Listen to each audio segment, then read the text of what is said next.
Welcome to the Academy Series here for round 3 of the championship. What has been continued on from the Formula Sprint 2 and Formula Sprint 1. Albert Park continues to host the GPVWC series as it now plagues in on Monday for the Academy Series. I am Amir Oates with Remco Zeeuw for the broadcast director, and joining me alongside me is color commentator Kert Rohtjarv. Hello, Kert. Hello, you mispronounced my name, but it's okay. Good evening, everyone, and welcome to Melbourne Albert Park, in the coast of Albert Park Lake. Am I correct or not? I don't know. I can't tell. Anyways, yeah, Formula Sprint 1 and Formula Sprint 2 I've already raced here, and as always, Academy is on the Mondays. So let's see. What's been absolutely incredible, actually, for Albert Park is that it's going to be the first host, actually, in this series. So we were talking about this.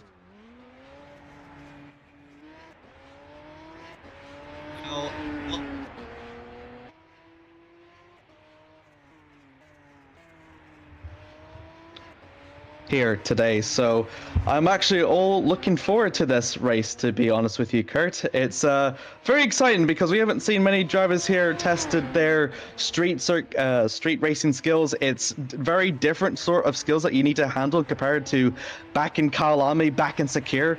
So this is going to be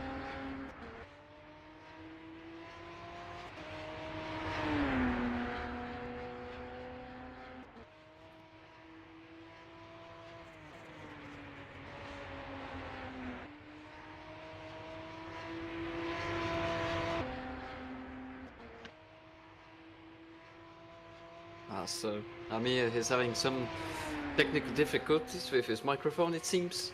So, yeah. Here we see Jerome Berg on his outlap now. Getting to the really fast chicane can be quite tricky sometimes, but most of the time it's flat out. So, yeah, just a little lift or tap on the brakes and you should be good already. So, yeah, it's a tricky one for sure. You need some experience for it and a really good stable setup for taking it through really nicely and really quickly. So yeah, Jerome Berg from the penultimate corner now and into the final corner as he is about to start his flying lap. I think I'm back now. Apologies for the technical difficulties there, but now hopefully all is back up and running. Jerome Berg is going to start his first flying lap now here for the street circuit. Heading down for turn 1 is the first 90-degree. He needs to keep it onto the track as much as he can.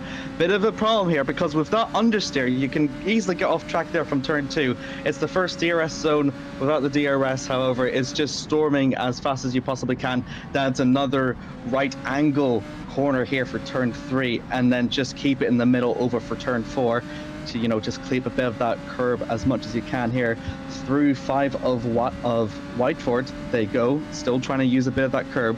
This is the interesting one. A lot of drivers have been complaining here about turn 6, about the downhill camber, and then trying to get onto that curb as well. We've been complaining about understeer and oversteer, so it's going to be interesting to see what kind of what drivers here will try to navigate here as it goes out flat out for 9 and 10. That modification means that this straight here is going to be very advantageous there for that slipstream down that home stretch now, and that means that the speed carrying through towards 11 and 12 is going to be even greater in that speed difference.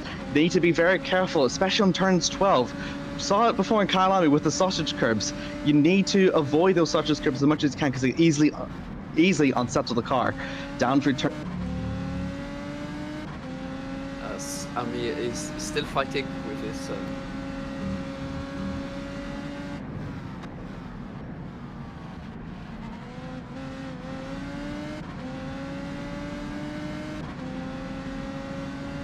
a corner now for Jerome Berg. It's going to be interesting to see what sort of lap time that he'll set now. McNaughton has currently has a provisional fast lap of 1:42.1, and for Berg it is 1:42.1. Sorry for the technical difficulties. My microphone cable got unplugged again. So yeah, it's a magnificent start already for Melbourne Grand Prix. So yeah. Like, oh, as Jerry Rohtjarv makes a mistake in the fast chicane, and that's the end of his lap. Yeah, The I think that's sectors were quite impressive, I would say, against Adrian McNaughton. absolutely.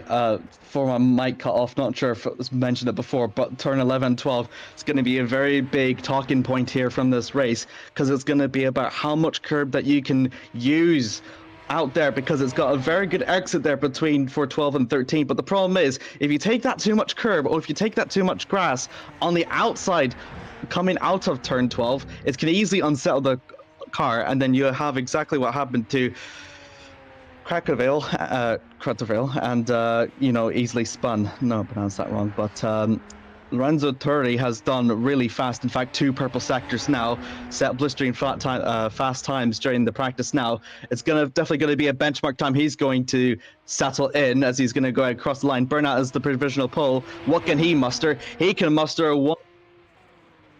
And another mic cut off. As Amir was saying, Lorenzo Turri 7/10 quicker than Victor Bernet.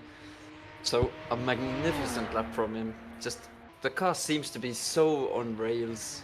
Just having so good control over the car, as we see here. Dan Hood right now on P9, and Sector 2 is not his personal best, but Sector 1 is. He is half a second down on Lorenzo Turri, but it is his personal best sector. Slow to come in, yeah, into the pits. So it's just going to be very interesting to see. I think a lot of these drivers are just waiting for their, optimal time here for the track now. So it's now just slowly coming to 8 minutes left to go here for this qualifying session here for the Academy Series. As Adrian McNaughton, in the meanwhile, Sector 2 purple by only 31 thousandths of a second. It's not much, but still a purple sector. So right now on P3, maybe he can improve in front of Victor Bernet. But let's see, through the penultimate corner we go. And now into the final corner. He needs to get a really good exit to gain a lot more time. Is it enough? It is for P2 by 1/10 ahead of Victor Bernet, and Lorenzo Turri 1/10 being better than his previous personal best.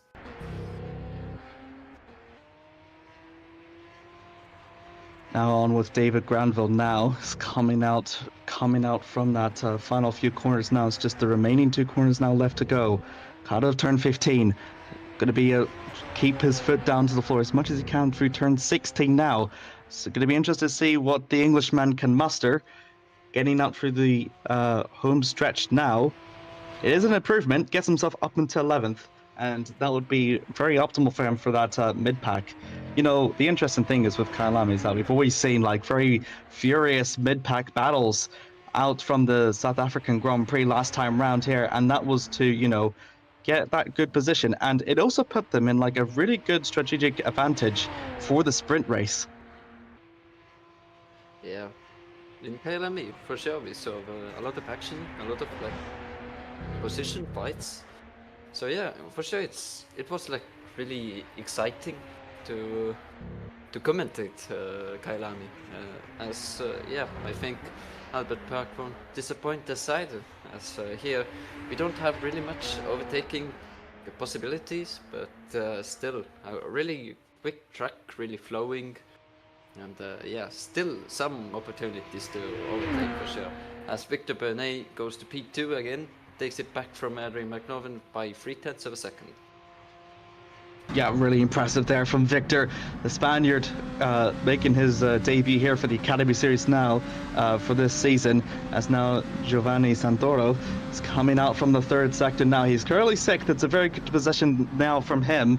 Coming out for the final few corners now. It's just the penultimate corner and now the final corner of turn 16.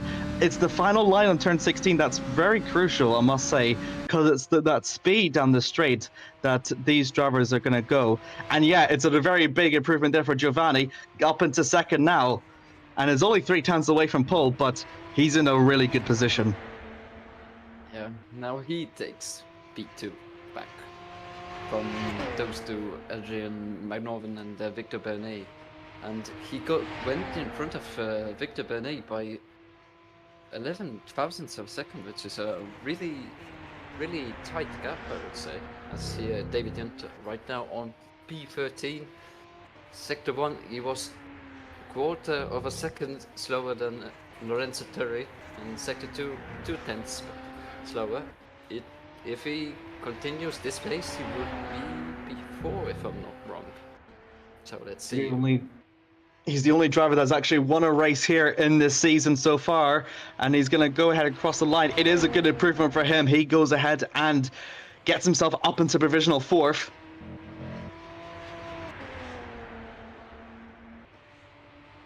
As Lorenzo Turri here. Sector 1 was a personal best, but Sector 2 looks to be down on the delta from his personal best. So now Sector 3 decides it all. If he is quicker, maybe he will improve his time, or maybe not. Let's see if he doesn't mess this lap up in these 2 corners, penultimate corner and last corner now. He got a really good exit from here, so let's see if it is an improvement or not. Interesting to see now coming up from the finish line now. It is a yellow 3rd sector, but he's done very well for that improvement on the 1st sector though. So that's going to be really good for Lorenzo. He's still got a bit more time to gain that he possibly can. With the 3/10, he could definitely push it more to 4/10, absolutely. Alfie Denley coming at 22nd now. Good improvement for him though. Manages to find 2 seconds now from this lap. Jumps himself up into 8th now. Really good there from the Englishman. Yeah, always can improve, and I hope he will, for sure. As sorry for that pronunciation, has rose up to P15. As we see here, Christian Klamstetter was quite on limit there with the track limits. Maybe it was invalidation, maybe not, but Sector 2 seems a bit impressive. So let's see if it wasn't invalidation, and maybe he can put a really good lap together. Yeah, exactly. Glomstetter has been doing really well so far. Got himself up into a podium now in Kyalami. Really good show of form from his P10 back in Bahrain. He's going to hope to make a more of an improvement here for Melbourne to keep this streak alive for him. And it is 7th, which is pretty strong for him, and honestly puts himself in a very good position. Yeah, he didn't improve his position, but he definitely improved on his time, so maybe he can improve even more. Here comes Motorino now, coming out for turn 12 now. It's going to be blistering through this 2nd straight now, heading through the 13 of Ascari now, and is going to be the Stewart quarter next ahead. And then after that, it is the Prost, and then turn 16 as well. Little bit sideways there coming up there. He's really pushing as much as he possibly can into that Academy. As he decides to end the lap earlier, so he could go for a 1 final lap as Ugo Sorzio. Sector 1 hasn't been the best, but Sector 2 has been purple, so yeah, it won't be an improvement, but really interesting Sector 2 for Ugo Sorzio. Across the line now for the Frenchman, still only in 14th. He's got a purple though, middle sector though, which is, you know, really good showing there from the Frenchman there. Jerome Berg out from the final quarter now, turn 16 now. What can he muster now with the 2 green sectors that he's had now? Going to be a good 3rd sector for a good improvement. It is going to be a good improvement up into P15 now for Jerome. Yeah, really good improvement from Jerome, as Lorenzo Turri seems to be now on a flyer, having the first 2 sectors purples. 1st sector 1/10 of a second quicker than his personal best, and 2nd sector half a 10th quicker. So let's see if even sector 3 is purple. Seeing it here, interesting. Out of turn 16 now. He's already put it out of reach, but can he put it out of reach even more for Santoro? We will see here as it comes across the line. It is going to be an improvement. It's nearly 5/10 away from Santoro, and that's exactly what Dury needs to possibly snatch pole position here in Melbourne. And he is the only driver to go below 1 minute 41 seconds. So that's impressive. Can anyone beat that time? See here, Ollie Mobs does improve himself up into P16 though. As you could just see, Santoro push it as much as he possibly can out of the car though, trying to make up from that deficit that he had in the yellow first sector. Coming out for turn 13 now. He's got very much time, and he slows. He slows, and he made a mistake out of a scar. He cannot improve. David Young, meanwhile, out from turn 13. Can he muster something here? It's not been purple at all compared to Dury, so it's going to be pretty unlikely, but we'll see what the Swissman can possibly do now. Heading out for turn 15, the Frost, a bit out on the apex, and he's gone into the pits. That's not going to be an improvement there for David. That's the checker flag drop now. We see Victor Bernay having a sector 2 purple, but 1/10 from Dury in the sector 1. So let's see if he can snatch P2 from Giovanni Santoro. Absolutely doable from Victor, and what a way to be to start the debut. Out installed now, coming out from turn 14 straight now. Final 2 corners now awaits for Victor now. Can the Spaniard snatch P2 away from Santoro? We'll have a look see here. Coming out using as much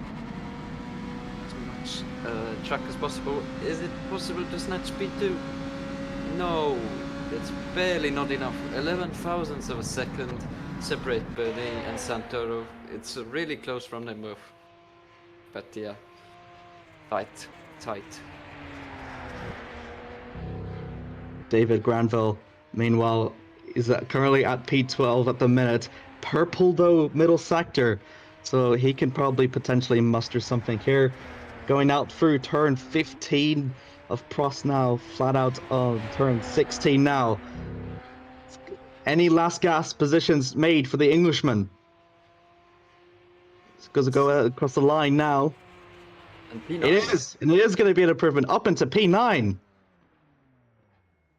Really good improvement to get himself into the top 10. Lorenzo Dury will start the feature race on pole position, which was 4/10 faster than Giovanni Santoro. Victor Bernat will start over in P3 with David Yunt. Really good qualifying performance for him in P4. Adrian McNaughton will be the fastest McNaughton brothers in P5, followed by his brother Dan and Mark in 6th. Christian Glomsetter will be in P7, followed by Alfie Denley in 8th. David Granville over in 9th, with Christian Montereno down in 10th.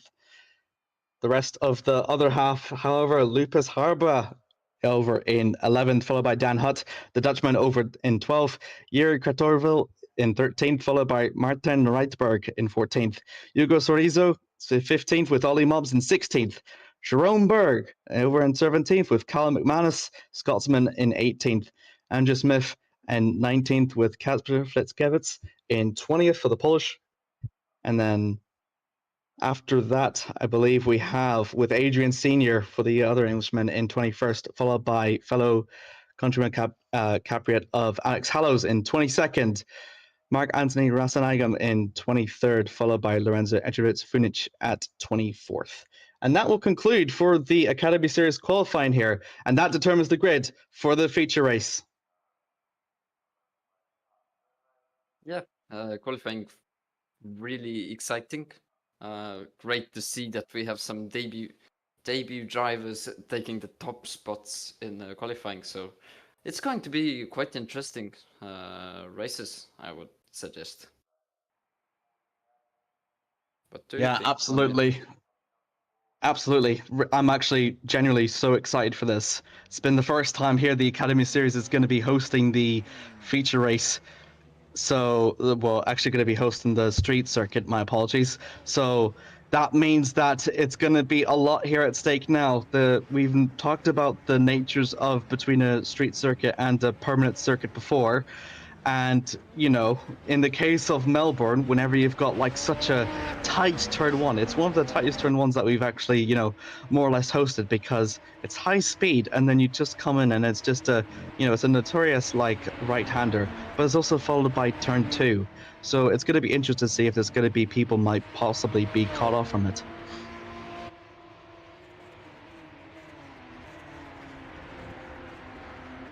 Although I will say, Kurt, you've actually, I think you have raced here in the Academy Series last year.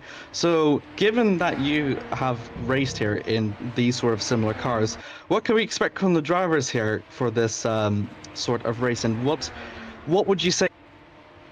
For sure, yeah. As you wanted to ask me about my experiences from Albert Park, yeah, indeed. Last year I drove Academy here. It was pretty chaotic, had a lot of action, had a lot of crashes. Yeah, I wasn't really lucky with Academy last year here. So, yeah, I would say uh, Albert Park needs a lot of confidence. You cannot be scared, as Ken Block, my idol, has said. If you're not scared, that means you're not going fast enough. So, yeah, always I'll remember that phrase, and that's what keeps me motivated for the races. So, yeah, to just go quick and don't lift when you don't see the need for it. So, yeah, you just need to be, yeah, quite confident in the car. You need to have a really good connection between you and the car, so to do well here. Yeah, absolutely. You know, with Albert Park and, you know, it's just the nature of the circuit here that's, you know, it's a bit more forgiving than the other street circuits because of the amount of runoff that this track has. But it's also still a street circuit at heart, even though it's got, you know, sort of like permanent-esque nature to it. It still has those closed walls, you know, like here coming out from turn two, that they're still like so close and still so unforgiving, willing to punish the driver if they make a mistake. And, you know, I think Albert Park is one of those tracks where people sometimes tend to be a bit more forgiving than like they realize because they sort of confuse themselves like saying, oh, it's a bit like a permanent circuit, but then in the end it's just, you know, chaos if they end up putting like one curb wrong. There's nowhere else to go apart from those barriers, and the lack of that runoff probably like really plays a big part to it. Yeah, for sure. You need a lot of confidence. For sure, as Albert Park doesn't have really much overtaking opportunities, that means, yeah, you just need 110% of your confidence. So use maximum of it, because yeah, overtaking is quite difficult here. You just need to risk it for the biscuit, as they say, to make moves. And for sure, yeah, for the lead position, let's see. Nothing is for certain. Can't make any predictions for race one for sure. So only time will tell what will happen. But yeah, if people don't like put their nose in tight places, then lap one should be quite clean, but you never know what will happen. Yeah, absolutely, indeed. So, gonna be interesting though, because with those 24 cars, we have seen we have seen that many cars in the Academy Series, obviously before. You know, we've seen, I think, bigger numbers actually in Sakir and similar numbers over in Kyle Army, in fact, 21. So, because there's a bit more like cars on the track, the thing with Melbourne in, you know, well, actually, it's a bit similar in width comparison to Kyalami because of that, you know, the track width that they had. It's a little bit fairly narrow than all the other calendars that, the other tracks in the calendar that we're visiting later on through the season. So, with that,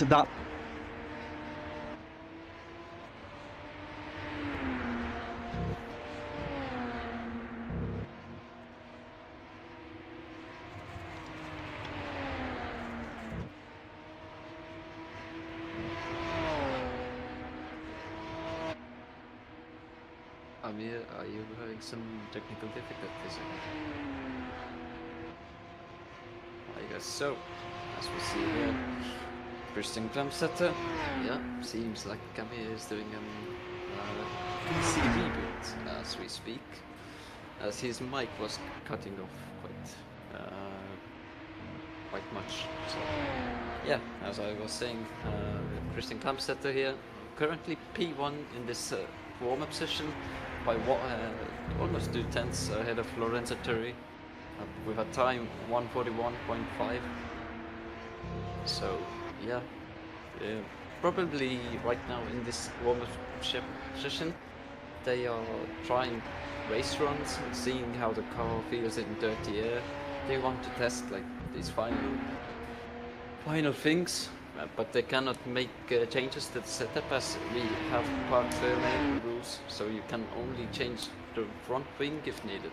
So yeah, if your car is understeering quite a lot in the dirty air, then yeah, if front wing can't fix your problems, then yeah, you're in much trouble. As Lorenzo Turri here, trying to practice starts maybe.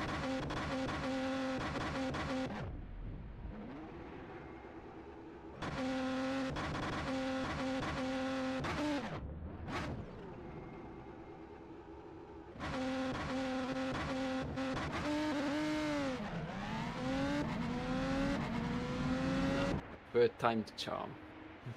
Lorenzo Turri could, yeah, nail the practice start. So yeah, in these starts you just hold clutch, hold maximum of the gas, and yeah, you'll get a really good launch with these cars as they don't have too much power.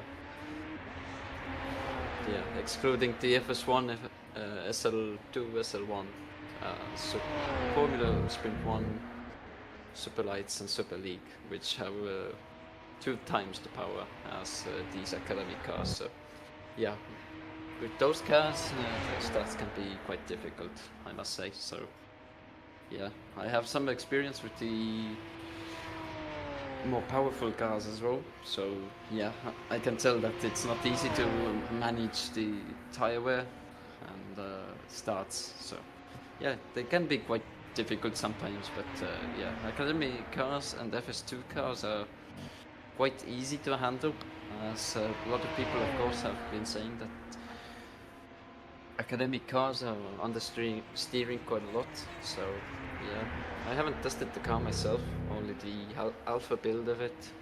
Then yeah, the car was understeering quite a lot, I must admit, compared to FS2. So yeah, FS2 it's more comfortable to drive than Academy for sure, as Amir has joined us again. Hello? Hello. Hi. Apologies for the technical difficulties, everyone. Cool. And let's go. Yeah, still some technical difficulties unfortunately for Amir. As we see here, Lucas Sabra going in, just turned into the most technical corner of the circuit. Turn 6, you just cannot see it. It's quite hidden, and also negative camber on towards the left. So yeah, it's quite difficult corner to go through. So yeah, easy to make a mistake, and easily, thanks to that mistake, you can end up in a wall.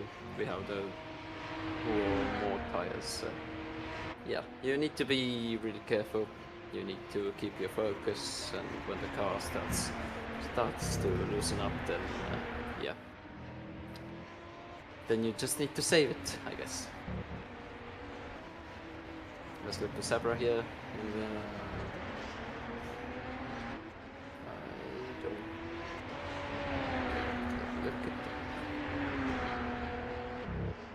it was turn 14 by Lucas Sabra, went wide. And yeah, easy to make a mistake there as well, just covering a little bit too much speed through that corner. And yeah, just going wide there. Even if you break there, then easy to lock up. So yeah, both ways you will end up on the gravel trap. As Lorenzo Turri now, exactly when the check red flag came out, took B1 out of Christian Klamsetter by 1.5 tenths of a second.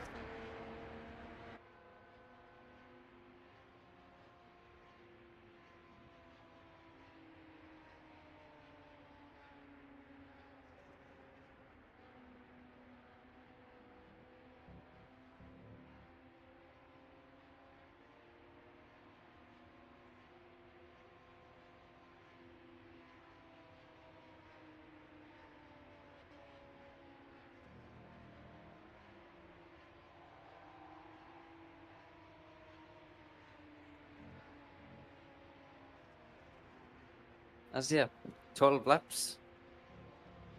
12 laps for both races are waiting for us. So yeah, for sure difficult to predict anything for race 1.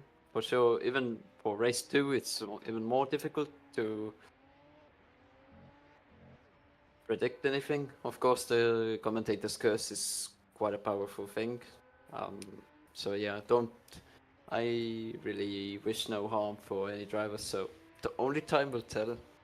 Of course, yeah, would be as we have 3 debut drivers on 1, 2, 3 positions for race 1. So would be exciting. As I told before, Albert Park is quite a difficult circuit where to overtake, and you need a lot of confidence to overtake at all. So you just need to take some risks. Attention grid, all non-essential personnel leave the grid now. Slowly, the feature race will slowly be getting underway now with 12 laps in the cards now. Slowly, with the grid forming up, we will slowly go through for the grid rundown for today's race. Again, for the viewers, I sincerely apologize for the technical difficulties over in my end. Apologies for the mic being cut off, but using alternative now, so there shouldn't be any more issues now for the remainder of the session now. So honestly, apologies, apart from the apologies, extremely looking forward to seeing here for Albert Park here. We've seen a very exciting qualifying session here, which saw Turri capture pole position now. So he's going to try and look to clinch that into a feature race win. And, if he does get that into a feature race win, then he'll do have to start from P15 for the sprint race. And it's going to be interesting to see how that will muster here on 4th.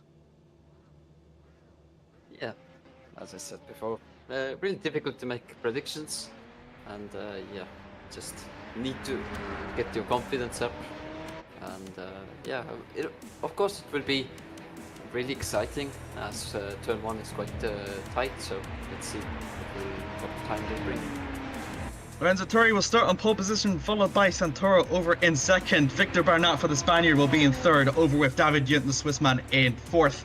AJ McNaughton would be in 5th, along with his brother Mark McNaughton in 6th for row 3. Christian Glamseter in 7th, with Alfie Denley in 8th for row 4. Row 5, David Granville with Christian Motorino in row 6, followed by Lucas Harvat and Dan Hutt. That is in row 6. That was in row 5. Jiri Kratovale for 13th for the Czech team driver, followed by Marc-Jan Reitberg, the Dutchman, in 14th. Hugo Sorezio for the French in 15th, with Ollie Bobs, the Englishman, in 16th. Jerome Berg in P17, followed by Carl McManus, the Scotsman, in 18th, with Andrew Smith in P19, followed by Katja Kuchkevitz in 20th. Adrian Senior will be in 21st, followed by Alex Hallows in 22nd, with Mark Anthony Rasanagam in 23rd, followed by Lorenzo Etrovic Funicic, the Croatian, in 24th. So yeah, we have a Lorenzo sandwich, it seems, as Lorenzo Turri is starting from P1 and Lorenzo Etrovic Funicic is starting from P24, which is the last place on the grid. So yeah, our Lorenzo sandwich. It's a Lorenzo sandwich, and that will be probably the quote of the entire Academy Series Championship thus far, a Lorenzo sandwich. That also gave me a very good much of a chuckle, Kurt, I must say. Nice job. I'm glad to hear that. Slowly the cars are starting to line up on the grid now. A lot of possibilities can happen here for the Academy Series. A lot of positions to be gained on lap 1, but it's also about being patient because, again, it's the nature of the first lap that can also cause havoc that we've seen many times before in Bahrain, and we've seen it in Kyalami.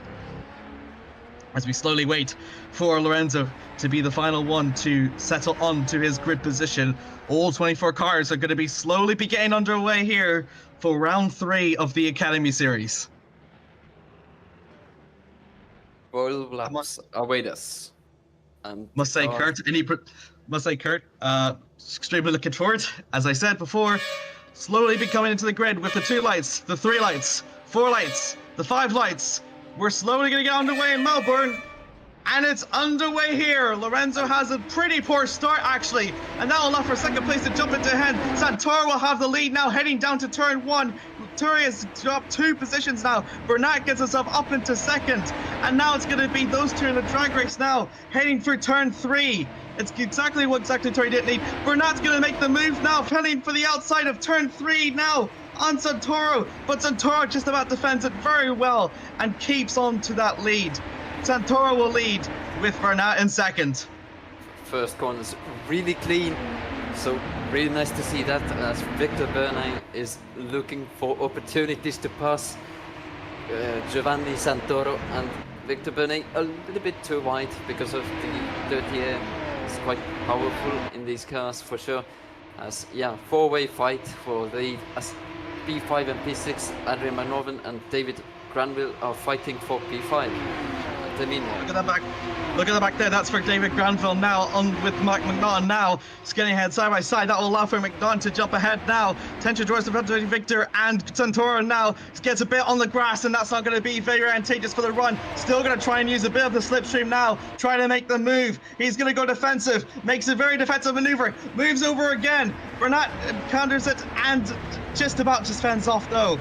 Just still trying to keep back onto the slipstream as much as he can now. Through 14th of Stewart, goes a bit wide, but still just about holds on to second now. Turi still trying to have a look on the end, but absolutely to no avail now. Everyone's still just maintaining their positions now, looking for some gains in the long run. As we had briefly on sector 2 yellow flag, and it seems to be Jerome Berg who has fallen to last place, unfortunately, from starting P15. But yeah, Victor Bernat, Lorenzo Turi and David Yunt are fighting for P1, as they are all in such a train from and pulled away from others. As Victor Bernat, is he going to send it?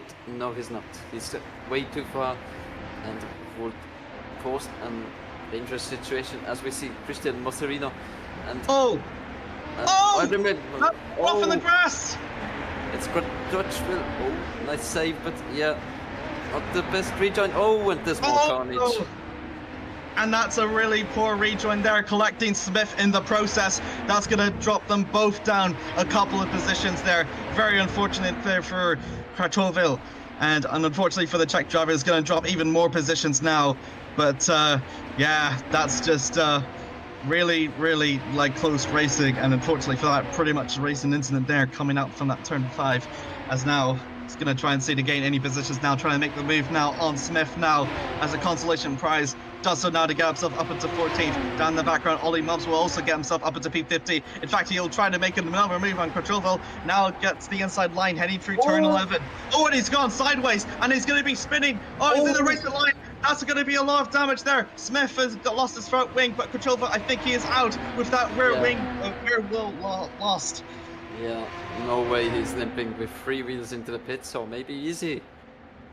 And some driver is Andrew Smith has already retired, as we have 5 retirements: Mark McNaughton, Andrew Smith, Adrian Senior, Lorenzo Eterovic Funcic, and Mark Anthony Rasanayaga. So 5 retirements in 3 laps. So yeah, a lot of action. Absolutely, a ton of action here already. With only just 3 laps in the Australian Grand Prix for the Academy Series, anything could possibly happen. Now Granville all over the back of Mobs now, but just about looks for the move, but doesn't hold better of it. And now goes for turn 1, still trying to use the slipstream and try to catch up to Ollie as much as he possibly can, but absolutely to no avail. Santoro now up in the front. Turi's actually got passed up into second now, so that will allow for Turi to try and regain the pole. And that's Santoro a bit on the gravel now, and now he's under the trouble now of Yunt. Yunt is going to have that slipstream, and it's going to be pretty advantageous for him. Might make the move on turn 11 if he dares so. Out for turn 10 now, he goes. Still trying to use the slipstream. Is he going to try and look for any positions? I think he's a bit too far away to make any moves now. Yeah, and he does so now. Just trying to stay behind as much as he possibly can. Use a bit of that pressure. But still, Yunt is in a really great position now to still keep that podium. Yeah, as we Oh, see, now to Ollie the back Mobs now and between David Mobs. Granville. Yeah, Something absolutely like- going side by side. I think at the back as well. Oh no, that's... Oh, they they got have both of them in the grass. Yeah, Granville made a mistake and collected Ollie Mobs, and Ollie Mobs loses it. That's unfortunate. Absolutely unfortunate there for Ollie and for Granville. That was a really a fast accident coming out of turn 11, and both of them going a bit sideways. Couldn't control it through 12. Ollie comes about the worst of it on that return to the circuit. Yeah, as now Ollie Mobs has an opportunity for reverse Prix pole for race 2. So let's see, maybe he can snatch away P15 from David Granville for now. 8 seconds though, that is a huge deficit from what that impact has had. Tension now for Martin Reidsberg now, having the inside line down through turn 1. He possibly can try to snatch away P11, and that will be Fichkovitz onto the grass, losing another position now to Dan Hutt, loses it to 2 Dutch people. And yeah, unfortunately there for Casper, I must say. And now look at the background there, that is Granville now on Hallows, and I think Hallows will participate in it. Yeah, Kurtovich has gone a bit on the grass now. Gonna look around for the outside. Coming out from turn 5 now, slowly approaching. Oh god, this is absolutely close racing here in Melbourne. We're gonna see now for Alex Hallows if he's gonna make the move on Fichkovich. And absolutely no. Into the grass now with gravel, with Granville. Keeps on control and still keeps on for P15. Very exciting racing here, Kurt, I must say. And Giovanni Santoro is fighting against Yunt as Lorenzo Torre is leading the race with Bernay in P5. Yeah, Torre has regained himself that lead now, and it's actually 2 seconds away. He's pulling away as fast as he possibly can from Santoro, and Santoro's probably got something else on his mirrors that he needs to be worried about, and that is David Yunt. David Yunt is surely hoping to try and get P2. He's been on the back for quite a while, has been trying to, you know, keep making those grounds as much as he possibly can from that P4. So we're gonna have a look to see in the replay on that overtake, I believe. Oh wow, that was a great overtake actually, round the outside. That's a bit dangerous. From Alfie Denley through turn 11. Oh, and that's Bernat actually taking too much of the sausage curb. Yeah. And then loses so many positions from Alfie Denley's overtake. Yeah, it was unfortunate because it was Turi. Ah, it was Turi. Ah, I see. So that was what happened in the end. So yeah, you see whenever you get into the inside from turn 11, your steering is just so much more compromised, hitting onto that sausage curb, and unfortunately there is only so much that you can do in that moment in time. Tension towards the front now between David Yunt and Giovanni Santoro now. Keep on using the slipstream now, keep applying that pressure as much as we can. We've seen a lot before of the mistakes here for turn 11 and 12, so he's just probably going to be playing the long grade and just keep applying it onto it. Still got about 7 laps to go, so David Yunt knows he can take his time with it. Yeah, as we have another retirement. 2 retirements. Ollie Mobs, unfortunately, and Jerome Berg, so we have 7 retirements if I'm not wrong. Yeah, 7 retirements in lap 5. That is absolutely massive. Have a look to the replay for one of the retirements now. Yeah. Oh, and it's a spin. It's a simple spin. Okay, he hasn't stalled it. Maybe he has. No. Okay, he's just having some fun, I guess. Yeah, just parking it in the garage, I guess. There is David Granville as well. Was we talking about before, like sprint pole, and just a bit wayward. Too much sausage curb coming out of turn 12. Absolutely uncontrollable. Nothing much that he can do. You see, with his 2 rear wheels out, he was merely just a passenger for controlling that, and unfortunately half damage. Yeah, without that rear wing, it's pretty hard to control that academy car, I must say. So into the pits he must go to get that repaired. Lap 6 out of 12. Turi still in lead. Yeah, and David Young is really close to Giovanni Santoro still, as the fight continues. As Bernay is also closing up on Alfie Denley again. He is actually closing up fairly fast, still in the back of him now, and just trying to, you know, everyone is just trying to make as many small gains as they possibly can. But, you know, with, you know, Bernat and Denley, it's just, you know, I think Denley knows that he's going to be under a lot of pressure, so it's just a matter about, like, how well can you defend, how well you can use the street circuits to your advantage, as Victor Bernat just barely avoids the wall and avoids any damage possible that could end his pursuits for P4. That's a pretty good control of the car there, onto the grass there, and he saved himself, you know, a lot of pain. Surely it took a lot of sweat for that. He got a bit frightened there, maybe got out of rhythm, but yeah, Victor Bernay 0.6 of a second behind Alfie Denley, so he's getting the affection of dirty air as well, so it's easier for him to catch up, as Alfie Denley is all in clean air, so he doesn't have any dirty air to get from another driver, so yeah, it's quite difficult to defend from Alfie Denley against Victor Bernay. Yeah, absolutely. Even with that mistake, though, he's still 2/10 faster than Alfie. So that is a lot of pressure there for Alfie now. Might be on the slipstream, trying to make a move. Looks for the move, and it's way too optimistic. Onto the gravel for Victor. Rejoins about safely, and drops a lot of positions now, all the way down to 8th. Oh, that's unfortunate there. Loses 9th as well. It's just way too much of an optimistic move in a very, very tricky corner where we've heard talking about oversteer and understeer, and yeah, it's just really, really unfortunate there for Victor. Yeah, I guess the dirty got the best of him, just oversteering quite a lot. So as we see a replay from one board, yeah, look at that. Just he had so much slipstream here, but he was so eager to make that move. Yeah. Unfortunately, turn 6 is just... That was really unsafe region. Yeah, but, you know, with making a move on turn 6, it's taken a lot of risk, but it didn't pay off in any rewards for Victor in the end. In fact, it pretty much, you know, put his race more or less in jeopardy. He probably will be thinking of what could have been, but he's still got a chance to recover now. As now we have a fight against Denley and Moserino, side by side into turn 1.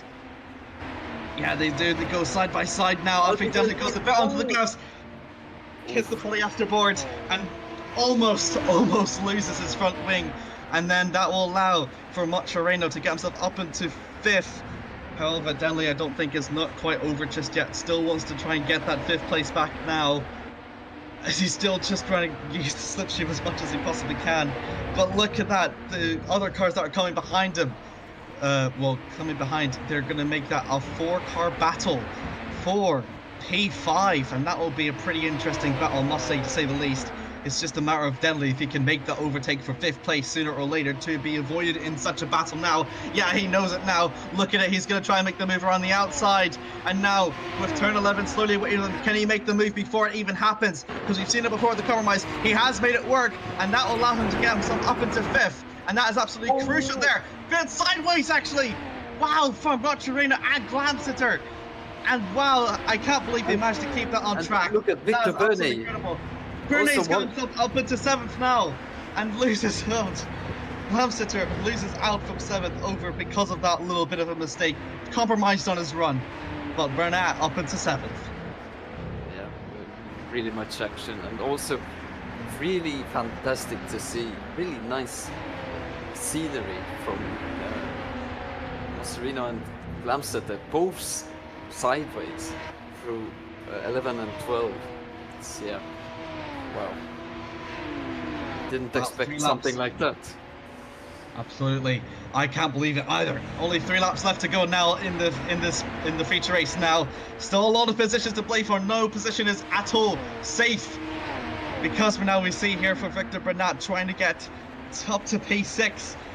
Gonna be pretty interesting to see if you'll be able to make that move on Maturino.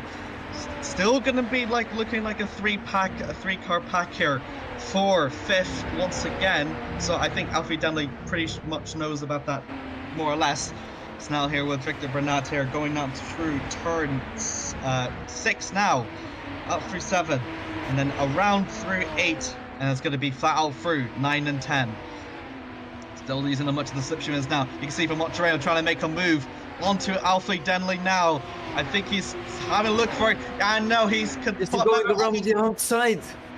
Yes, Bernat is going to go round the outside now, but Maturino's going to try and make the inside move for turn 11 now. Oh, it gets a little bit sideways. Oh, Bernat is compromised.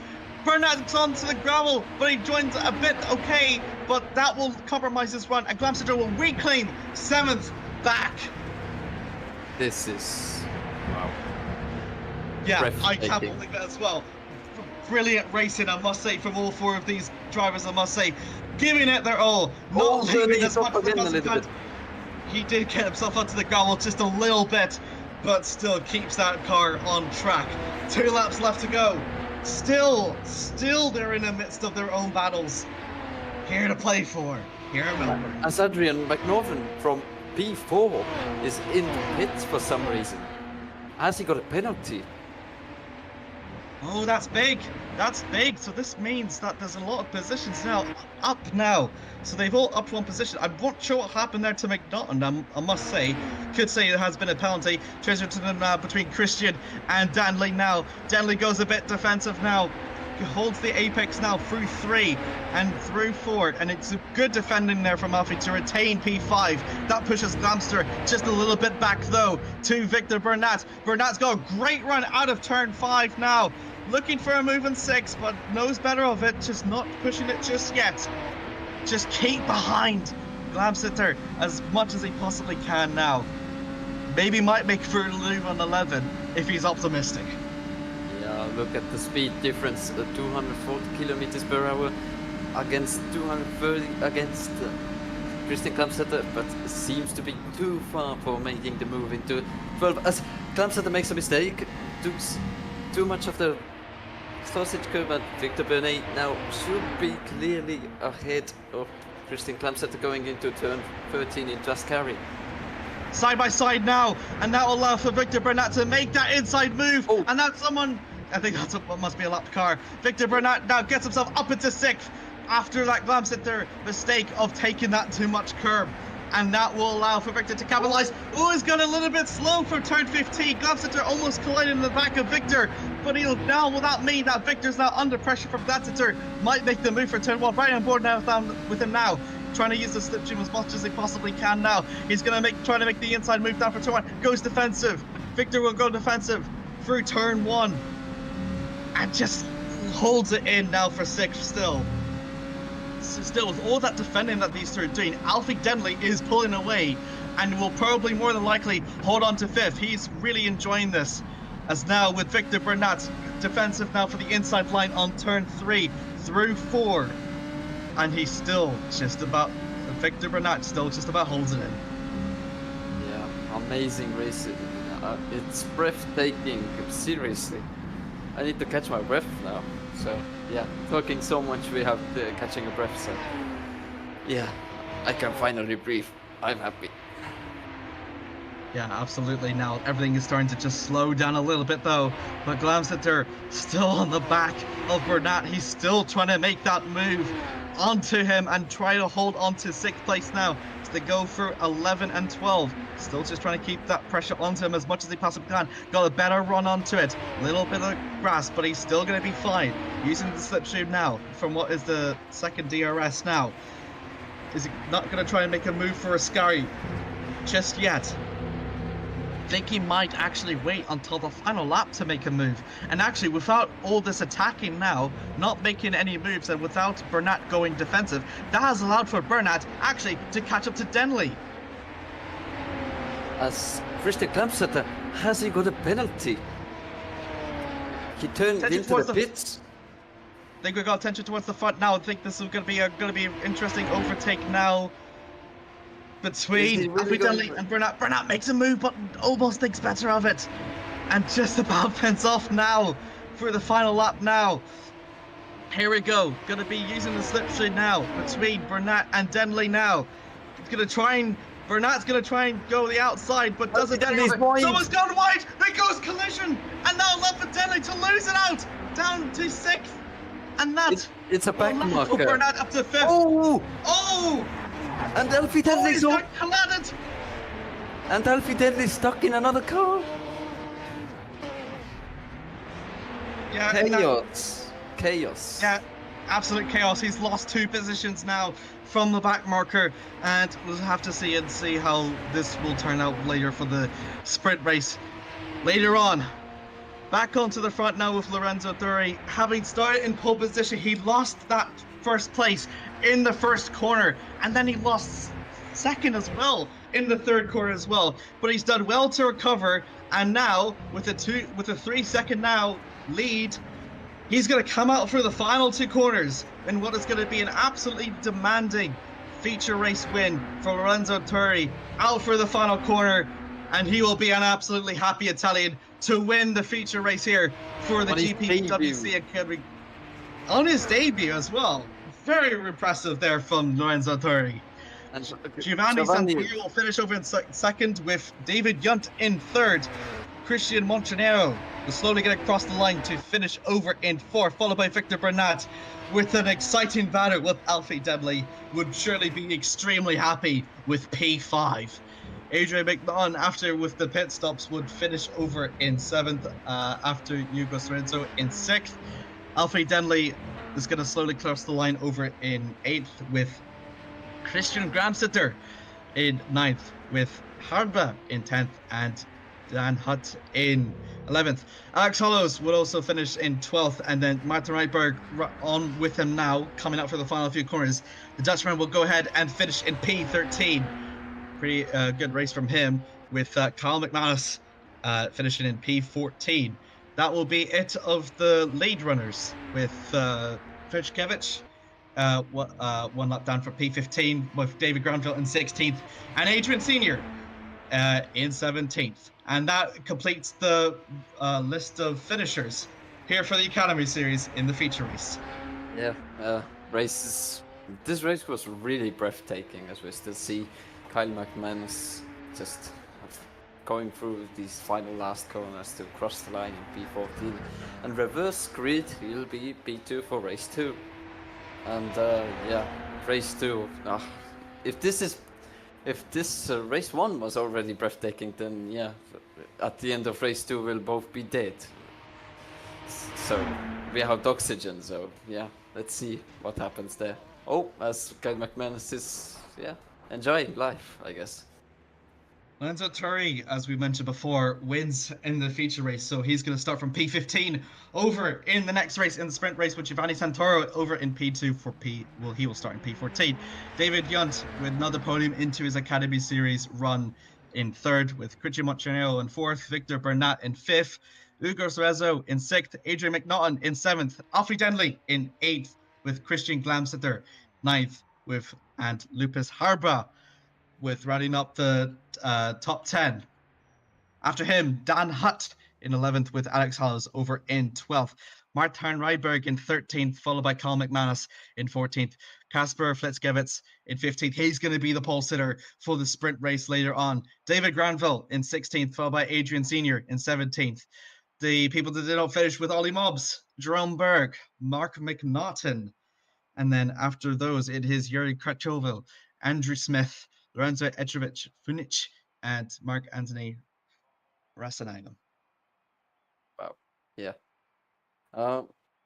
Can we recap race 1 with one word? Do you want to guess what it is?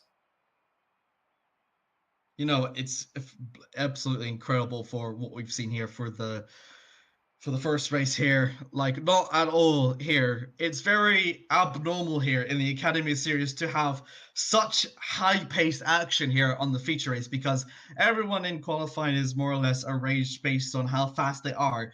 But the fact that nobody ran away with the lead, or that nobody, everyone was fighting with someone. And I think that is something that is extremely rare in a series for the feature race. And if anything, this is just going to make the hype for the sprint race in just about a few minutes' time even more exciting.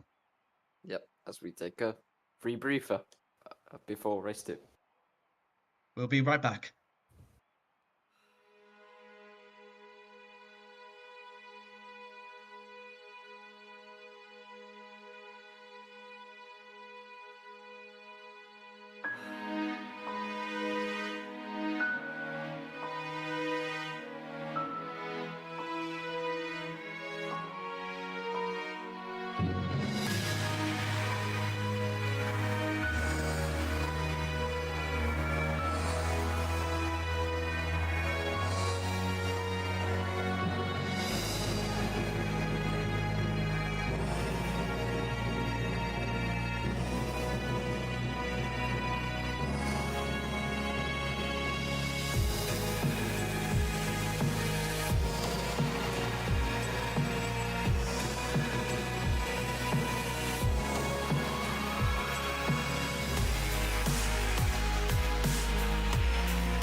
And welcome back here, back to Albert Park here, where we're slowly getting ready for the sprint race here for the Academy Series. What we saw was 12 laps of absolutely exciting adrenaline-paced action here. What we're going to see is going to be 12 laps of more or less the same here. Sprint format will basically be the top 15 from what was the feature race will be in reverse grid. So that means that the person that finished in P15 in the feature race will start on pole in that case, and the person that started won the race with Lorenzo Torri, he will be starting in P15 for the sprint race. These races have always been full of attrition, full of amazing action and some great overtakes, and more or less that we're gonna see the same here over at Albert Park. Yeah, let's see. Always in Academy Series, we have had race 2 even more exciting than race 1. But yeah, today I'm quite surprised that race 1 was already this exciting for podium places overall. So yeah, can't wait what race 2 will bring. So yeah, let's see. I haven't really recovered from race 1 either, so 100%. But yeah, let's hope I can still breathe, and yeah, I'll stay conscious till the end. So yeah. Absolutely. Yeah, as you mentioned before, not oftentimes here in the Academy Series we get such, action-packed race ones here. And as I said before, if it's anything to go by, it means that race 2 is going to be even more action-packed than race 1. So everyone prepared to be ready for some really, really exciting racing here for what the best of what the Academy Series here has to offer here. Absolutely here for Albert Park for the street circuit debut, it has provided nothing more than an absolute spectacle of great Formula Street racing here, and it's just going to be interesting to see how the sprint format here would make this, make these races even more better as the cars are slowly starting to get lined up with all 24 slowly starting to round off the grid. Formation lap slowly begins underway. Now, heading over for the grid, Kasper Flechevich would be on pole, the man that started in P15. He is now on pole for this race, followed by Carl McManus, what will complete row 1 with Martin Reitberg and Alex Halves in row 2. Dan Hutt will be in 5th with Lupus Harba in 6th. That would be for row 3 with Christian Glamseter and Alfie Denley for row 4. Adrian McNaughton and Ugo Cerezo for row 5 with Victor Bernat and Christian Monterino in row 6. David Yunt and Giovanni Santoro in row 7, followed by Lorenzo Turri, the man that finished the feature race in the lead. He will start over for 15th with David Granville for 16th. That completes row 8. Adrian Senior and Ollie Mobbs would be for row 9, followed by Jerome Berg, Mark McNaughton in row 10. Fury Kochovil in 21st with Andrew Smith completes row 11. And then the final row of Lorenzo Etrovich Funcic and Mark Anthony Osanegam for row 12. And that completes for the sprint grid. Slowly starting to warm up these tires here, trying to line up now onto the grid. Kasper's got a lot in his hands now if he wants to try and convert this first pole position into a potential race win. And for Yunt, he's still in a good position to be the first ever driver in this championship to win more than one race. We've got so far we have 5 different winners in the first 5 races now, and Yunt and Turri now. They probably might be on a drag race on their own to see who might be the first to break that mark, as Kasper is going to be the first to line on the grid. We are having some server latency issues. As you can see, everyone is teleporting around like crazy. So yeah, that's not a great sign, is it, for start of race 2? Let's hope it clears, so we can have a really good race. Absolutely, yeah. Mark Anthony is going to be the last one out. Oh, who is on the gravel? Someone's on the gravel. Okay, this is... Okay, there's some... Yeah. Okay. Okay. Gonna be Okay, interested so to see some how big weird. Casper. It's fine. Casper's gonna be on pole position. How can he fare off against the drivers behind him? We're about to find out now for the sprint round. Gonna be underway here out in Albert Park Someone now. got a really good start. Yeah, was it a false start? I'm not entirely sure about that, but Casper's himself has got a pretty good start now, heading for turn 1. Exactly what he needs now, and now fends it off now. Someone's back now on the grass a bit, but however, attention towards the back now between McManus and Denley now. Denley is going to be using a bit of the slipstream now on McManus now.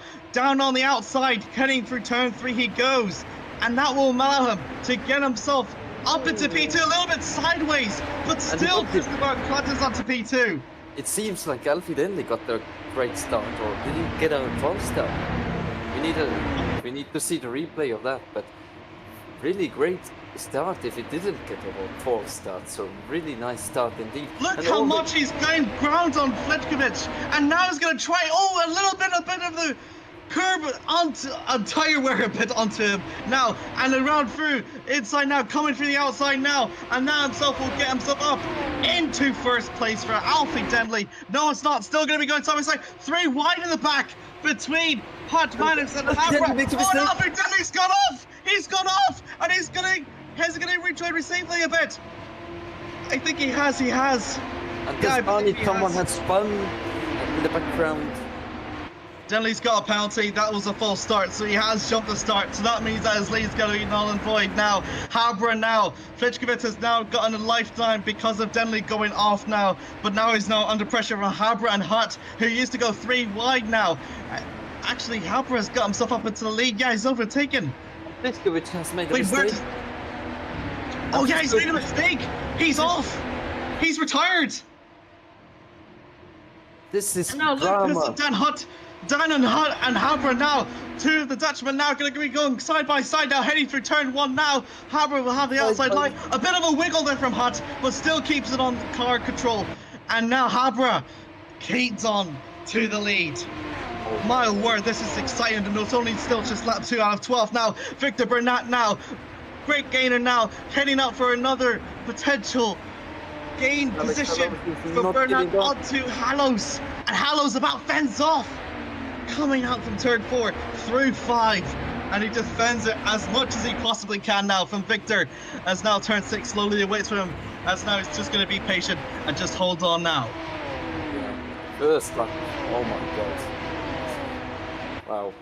Yeah, already more exciting than race 1. So yeah, as Victor Oh, look. Bernat made a mistake. There was contact for sure. He did. He absolutely made contact with the rear wheel out of Alex Hallows now, and that's going to put him in a very vital position now. Marta Reisberg now, meanwhile, inside of Hugo Sergio, in through turn 11 now. Hugo Sergio round the outside of turn 11 and makes it work and holds on to P9 now. Reisberg has got a bit of a compromise now and pushes himself back over to David Yunt, and he knows that he goes defensive. Maybe makes a bit of a move, but no avail. He just needs to defend that position as much as he can now. A little bit now to the grass, go Crutcherville, and now David Yunt down for the inside of turn. Oh wow, and gets himself up into 10th place. That's a great overtake there from David. Yeah, as Lucas Habra still leads as we go into the lap 3, and Dan is only 7/10 of a second back. And look at this 30-year train we are having here. Yeah, David Granville now gonna try and make the move on Yigiri Katrolov. And inside to turn 1 he does. I think it might be interesting to see how this might happen, but you're gonna holds it off just for now. But David Granville will have that slipstream now and will be in a very good position to catapult his Aqua car through turn 3 now, and he knows it now. He's going to launch it down the inside, make it work. David Granville up into 12th. Now Granville is already going against Kyle McManus. Is he going to send it in turn 6, which is really risky, or will he stay behind? No, he has to stay behind. We've seen it before with how often that these cars get so loose if you just send it. And yeah, Granville knows better of it. There goes Rastanegam now making the move now on outside of Berg, coming out through turn 9 through to turn 10, giving themselves as much racing room as they possibly can with a bit of the licensing issues. Still's going to be going side by side now, heading through turn 11 now. Seen it before with the outside move. We're going to see how this works. No, he concedes just about in the last minute. Yeah, the latency is Oh, we've got someone off, I think. Yeah, looks like the latency is just playing with us, it seems. As Bernay has already rose up to P4, as Rosanayagam goes for P13, and he does the move perfectly into Ascari. Brilliant move there. Get himself up into P13 for him as well. Yuri Kirkhoff now down the inside, heading through turn 15 now. Tries to make the move on Granville, but he didn't have enough speed to carry it through. But still, just applying the pressure on David, which is exactly what he needs. Meanwhile, up in the front, that is a side-by-side battle between Junt and Sorenzo, and now Krachovil. Yeah, Yurisenzo loses it up out to David Junt. And David Junt was able to get up into 8th now. But Sozero, I'm pretty sure, will definitely want to try and get that place back. And yeah, he does so now, trying to take the outside round through turn 3. And makes it not quite, but still just applying the pressure on. As we have here, three-way fight for P5. Gap between them and gap ahead of them. So yeah, as already David Junt and also Sozio, as Sozio was briefly off, catching up as well. So 5-way fight for P5. So amazing racing. As Alex Hallows, is he going to look for it into turn 11 we go? He's like trying to use as much of the slipstream as he possibly can for turn 11. Concedes about, but just still, applying the pressure as can. Oh, he's hit about the curb and he's gone off. And that will drop him down over turn. He's lost his front wing and now he needs to return to the pits. That's very unfortunate there from Alex Hallows. He is going to retire. He is going to retire. Really unfortunate. If you took too much of the curb over in turn 12, it went airborne. There's only so much that he can control the car while airborne. And unfortunately, that's his race over and done with. Still lap 4 out of 12. My word. Welcome to Academy. Now, yeah, I know. Over with Yuri now. You see, slowly trying to have a look for the replay now, as that is now with Kasper Flichkevich. Man that started over in pole now. See what happened to him. Oh, just lost it. Oh! Yeah. Oh, wow. That easy. Yeah, exactly. That's just a really unfortunate car. It's just, trying to counter-steer, but counter too much this steer, and unfortunately he's got himself up into the gravel and now has now caught himself up in the flames. As Krachovil now in P11 now, trying to chase down Martin Reitberg for 10th now. Still trying to, keep behind him as much as he possibly can. Melbourne has been producing great racing, and part of that is because the dirty air that's produced is really, these cars are really good in holding in that dirty air. It's just not that it's strong on the straights now. Christian Glamsitter on the back of Dan Yutt now. Just go for turn 11. He did. He nearly lost it, but he still kept that car in control, and that is masterful car control there from Glamsitter to keep himself on track and to retain 3rd place. That could have been ugly. Definitely would, and almost would have ended like Alex Hallows, but here is Martin Rydberg. Is he going to lose 2 positions? Yes, unfortunately, into Ascari. Yeah, unfortunately for him, Krachovil and Rasanegum will have their own immense battle for now for P10 now, but Reitberg can do now is just, keep himself within that two-car duel, and hopefully to try and rope it into a 3-car battle for P10. My word. Tension towards the front now between the Norwegian driver, still trying to make some attempts now on Dan Hutt, but there's also Victor Bernay has already catched up. So. Caught up. Yeah, he's caught up. You're absolutely right. And it's absolutely great driving from Victor. Spaniard has done really well in the feature race, and he's doing extremely well here on the feature race. Yeah, look at that, he's gained 7 positions. Santoro behind gained 9 positions. But look at Rasanegum, 14 places. It's amazing. From last place on the grid to P10. Yeah, and he's still climbing as well, which is a possibility. Christian Glamsitter now going down the inside. trying to make the move before turn 11 even happens. I think it might work. He has definitely worked between turn 11, and that is really great there from Christian. Up into P2. Amazing stuff. One up his performance back in Kailami, which was P3, and he does one better here for the sprint race here in Melbourne, which is a P2. Masterful driving, I must say.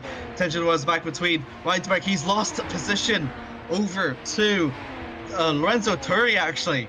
So he's still trying to make on his slow charge as he possibly can, but it's bad news for Rohtjarv, who was at highest P10, now down in P13. As Bernay now already catching up to Dan Hood, but still too far to make the lunge into turn 1. But maybe turn 3 if he gets a really good exit now. Yeah, absolutely. Now he's done really, really well to keep the pressure onto the podium contenders, and you know, with how great that he's been racing all throughout the Albert Park, he's more or less. Oh, he goes a little bit deep, heading out to turn 3 and then through 4, but he should be fine now. In fact, he's actually gained. He actually recovered his time in just those few corners now, as now all over the back of Dan Hutt now. Dan Hutt has got no choice but to have to go to defensive as much as he possibly can now. If he wants to keep hold onto third position, we're not a little bit onto the grass, but still keeps the car under control. Yeah, as Hugo Storzio briefly was losing positions, maybe an off track, but yeah. Here we go. Move now for Bernat onto Dan Hutt now. Makes the inside move.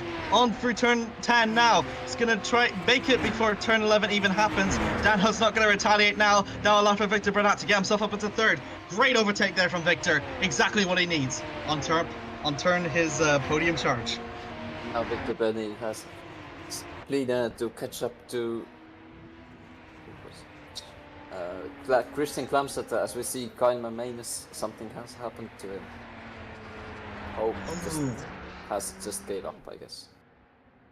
That's unfortunate for him. That's a pretty grave error, probably a bit too deep onto turn 15, and all she wrote now as we look for Yugro Cerezo coming out through turn 3, and it's a little bit, it's lost. He just lost it on and onto the gravel and just needs to. He does rejoin safely, but drops a lot of positions in the process from that grave mistake. As now that Lorenzo Ichovic-Funcic coming out from turn 10. This is where like turn 11 and 12, we've seen a lot of, it touches the grass. It touches the grass and he spins. So it's really unfortunate there for Lorenzo, trying to use as much of the track as he possibly can to gain that speed, but too much of the track, and eventually his wheels got onto the grass, and breaking onto the grass is, you know, not at all that ideal, I must say. Yep. Bernat's got himself up into second now. He's actually overtaken. Oh, Habra's actually lost a lot of places. Oh, he's still losing. Yeah, he is losing. He must have made a great mistake. While that yellow in sector 1 must have been on him. Oh, he's off! He's off! He's missing a wheel. That is huge. Is that turn 3? Turn 6. I think that might be turn. It's turn 6. Wow, that's huge.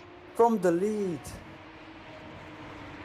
Too fast. He hits the wall. He hits the wall. Turns way too early, and unfortunately, it's all she's wrote. Unfortunately from Lupus, who's done really well to hold on to the lead, but unfortunately for him, he's going to exit out of the sprint race with nothing. And that will allow for Glamsiter to take the lead of the race, but Bernat is catching up though. Everything's possible, and Bernat, look at the straight line speed difference. He's just gaining time from the straight already, so yeah. Bernat is actually a 10th. Bernat has been a 10th quicker than previous lap at Glamsiter, so definitely it is available on the cards for Victor to potentially snatch the win away from Glamsiter. It's really, really possible, must say. With only 3 laps to go, I'm really excited for this. Yeah, so am I. Everything is possible between even Giovanni Santoro even can win this if something goes really terribly wrong. So all chances, they hold all the cards here for this race. see there with Glamsitter with just a bit of the dust in the back. You know he is pushing as much as he possibly can. He wants to get his first GPVWC Academy Series win here this year. But Bernat maybe also wants it as well. It's the matter of to see who can want it more. And we're going to see now in the closing stages here with 3 laps left to go now. Heading through turn 11 and 12 they go. Bernat just really needs to put it onto the track as much as they possibly can. Push as much as they can. However, just keep onto the track as well is also vitally just as important. As now they're coming out through turn 13 for Ascari now, and then 14 for Strit now. See how much time he's gained, just a little bit though. Still chipping away from that 10th onto Glamsitter now. Heading out for turn 15, and then through flat out through 16 now. Hear from the engine on Bernat to see how much they really wants to try and claw into. Look at Glamsitter now. in one The lap. gap is closed. Yeah, it's closed a lot. He made 4/10 from that 1 lap alone, so it's definitely able to see a final lap. Oh, he's gone a little bit on the oversteer, but he still just about counters that and keeps it on track on turn 2. And still the charge is still on, but albeit he has a lot of bit of time. Look towards the back now between Turini and Granville. Turini makes the move, makes it really stick up into 7th there for Lorenzo. Amazing racing, guys. Mosserino and Junt are all also fighting. I guess Junt has passed Mosserino, or Mosserino is about to pass. We'll see with Motorino now and Hut now. This is going to be interesting to see. If it goes the way I think it might be going, they might be fighting for the remaining laps of the race now. But for Motorino, I think he'll definitely want to try and get ahead of Hut. But I wonder if Hut will be able to pull away. We shall see now as they're coming out through turn 10 now. Being flat out now. With turn 11 and 12 are waiting for them. We've seen mistakes here happen before. They both need to be as cautious as they can because it's about the long haul. Staying on track is better than not being on track. It's now heading out through turn 11 and 12. Yep, they both keep it on track. Oh, and Martorino goes a bit onto the grass. Lost a bit of that momentum that he desperately needs to get into 5th. And maybe that might be the luck that Junt was hoping for. Mark McNaughton now, attention towards the back between McNaughton and Jerome Berg. And that will allow for McMartin to get himself up into 12th, and that will allow for Berg. Oh, Berg's gone a bit sideways out of 12. Gets a bit of the grass, loses a lot of time. That will certainly allow for Mark McNaughton to get himself and seal 12 for now. Glamsitter and Bernay's gap is 1.4 seconds, and the time is slowly running out. So Bernay needs to increase his pace if he wants to finish P1 in this. He is, but the thing is, Glamsitter is still pulling away. Actually went, a bit a tenth slower than Bernat. It's a bit of too much of a deficit for Bernat to handle now. But now attention still towards, Glamsitter now. See, look at that, 1.5 seconds. Still pulling away from Bernat. I think Bernat might know that he can't win this, unfortunately for him, because it's a 10th. He's only been a 10th faster. He needs to have been 5/10 or 6/10 faster to maybe even muster a chance to catch up to Glamsitter. But we shall see. You've still got about a lap and a half left to go now as they go for 11 and 12. As the Norwegian driver still just about keeps it on track. And you can just see with Bernat, they're both using as much of the track as they possibly can. Still in the closing stages. But I think Glamsitter might, in my opinion, have it in the bag. You never know. You never know. Absolutely, I may never know. Could possibly be a commentator's curse, but we shall see now as they exit through the final 2 corners now. Christian Glamsitter is going to start his final lap now for the sprint race here. He might do the absolute unthinkable here and maybe be able to fend off Victor. Victor's now got himself down to under 2nd now. Onto the final lap now. It's now 8/10, it's still under 2nd, but I think it's still a bit too much of a deficit as they go through turn 1 and turn 2. It seems to be a big deficit, yeah. But you never know, still, you never know. Yeah, Glamsitter actually set a faster time in the previous lap than Victor did. It was actually 2 tenths slower. 2 tenths slower, my apologies. It was actually 2 tenths slower, but again, he needed to have a much more chip away for it to even make it happen now. Heading through turn 6 now. Still, look how close to the wall he got through in turn 6. He was lucky to not have collided. And Victor is still just pushing as much as he possibly can now. Heading out through turn number 10 now. And then on through flat out now for 11 and 12. It's still a bit too much now. I think Christian Glamseter has got this win in the back. I think he definitely knows it now. Heading for 11 and 12. As Victor Bernat is still pushing as much as he possibly can now. He's too far. He is way too far now as they enter through the final sector now. Over through turn 13 now.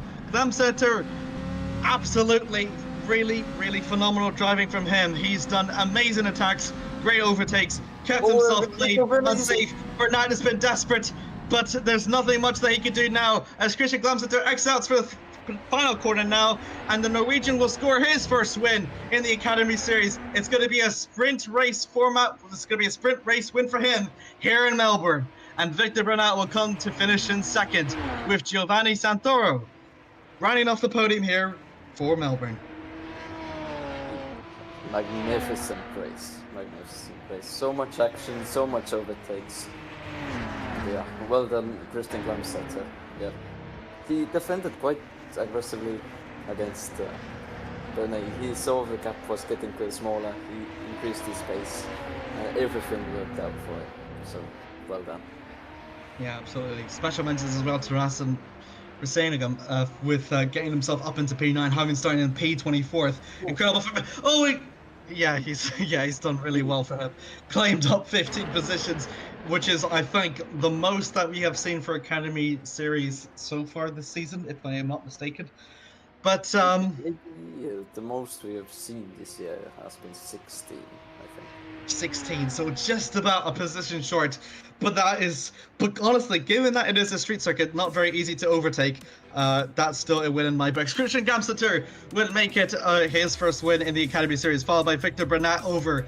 His charges came up short, but he still will be happy with second place. Giovanni Santoro rounds off the podium in P3.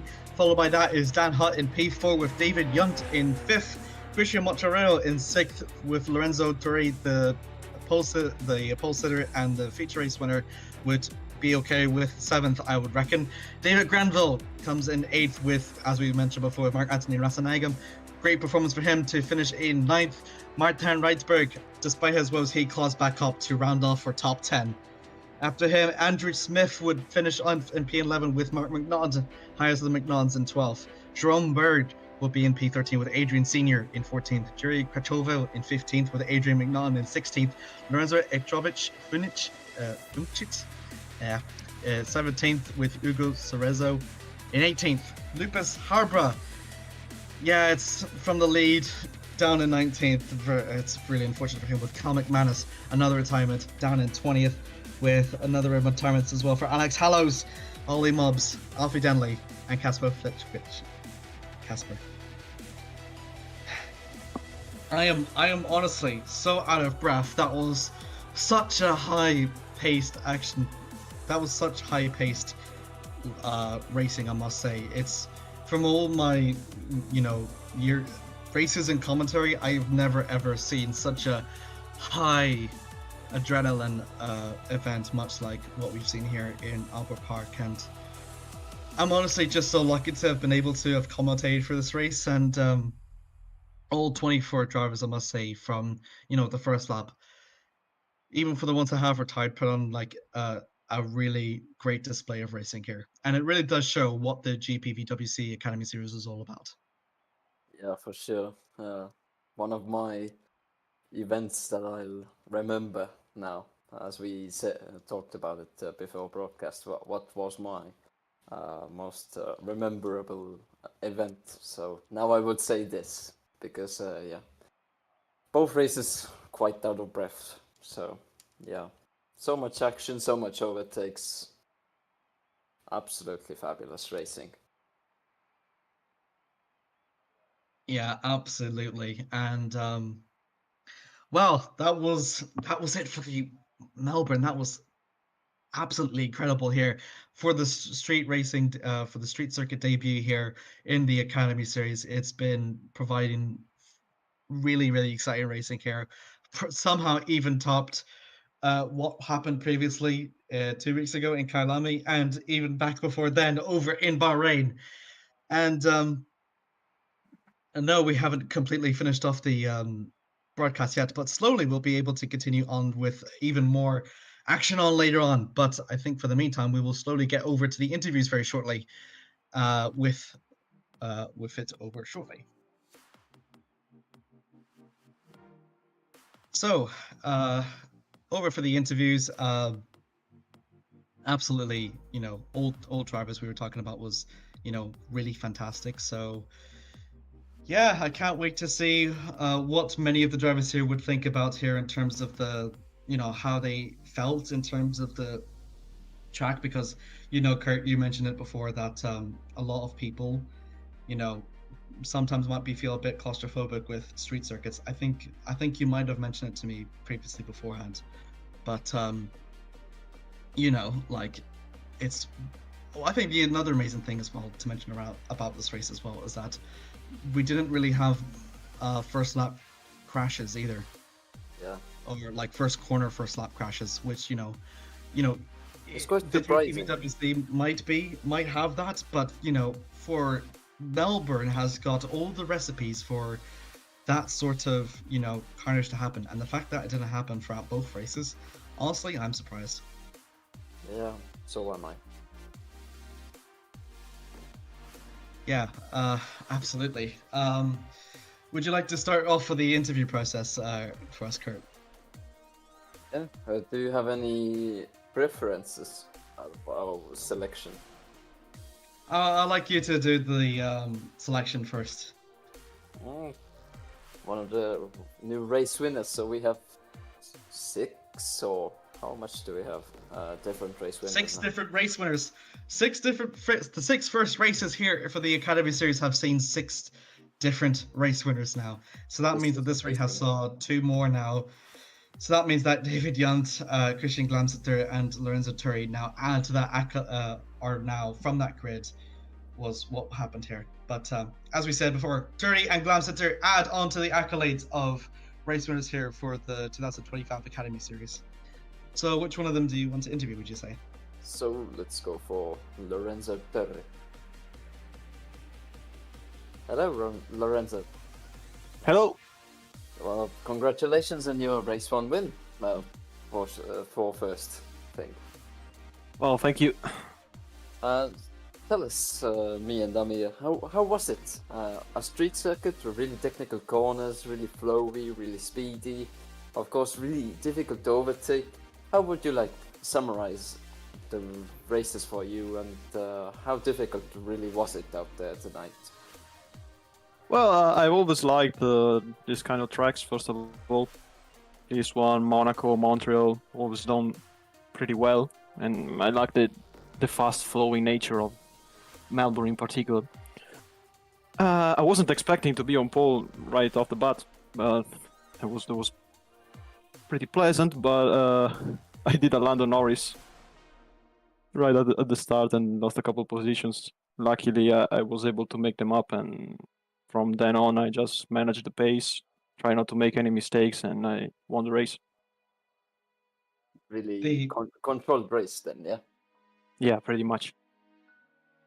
You talked about having, as you mentioned before, you started on pole 4 tenths faster than the other guy in second, so phenomenal qualifying. But as you mentioned before, at the start of the race, you didn't have, the best of starts. Would you say that your confidence was, like, given your qualifying performance on how dominant it was, that you felt your confidence was unwavered, even after losing 2 positions in the first 3 corners? Yeah, the race is pretty long, and it was only 2 positions after all, so the slipstream is pretty strong with this car, so just waited for the 2 guys in front to battle it out, and when I seeked the opportunity, I went for the overtakes. I think Victor spun out when we were alongside, but we will review that later, I guess. Yeah, he did. Yeah, for the next round, I really need to figure out the starts with this car, because race 1 wasn't optimal, race 2 I gotta drive through, so I need to work on that. Mentioned for race 2, because you finished for P1, that meant for the sprint race you had to start back in P15. How would you say, given that, from your start in the feature race, how would you say that, because Melbourne is not really have much great overtaking spots in comparison to the other tracks in the calendar, would you say that the position that you got from P7 was great? Because you did mention you had a drive-through, or did you feel like you could have done more, having the great performance that you had in the feature race?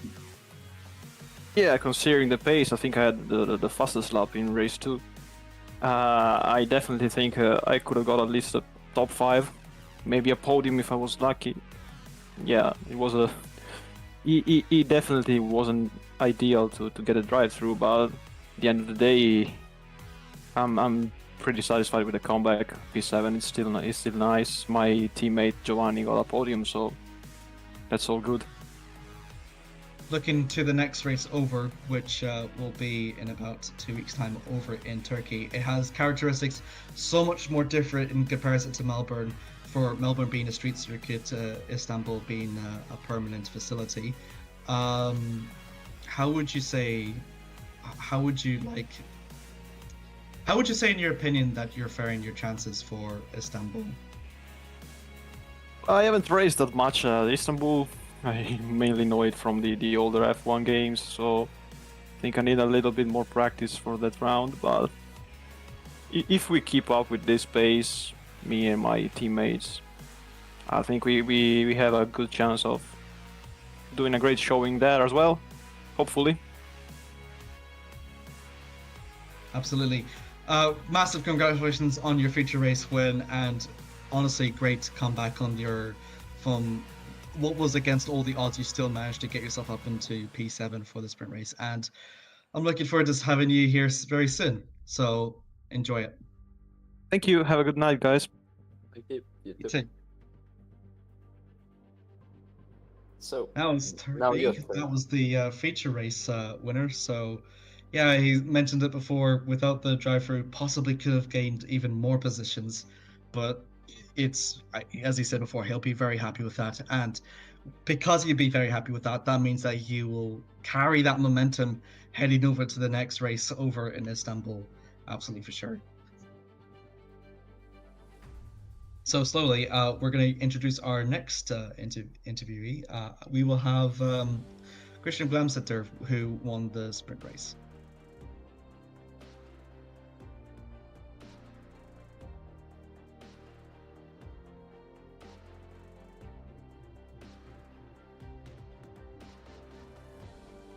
Hi, Christian. Hello. I did speak to you about you before, a bit before the race had actually happened. But, having been in the feature race where been mid-pack and you climbed a bit, how would you say compared to the feature race and the sprint race? Because in the sprint race you're more or less up front.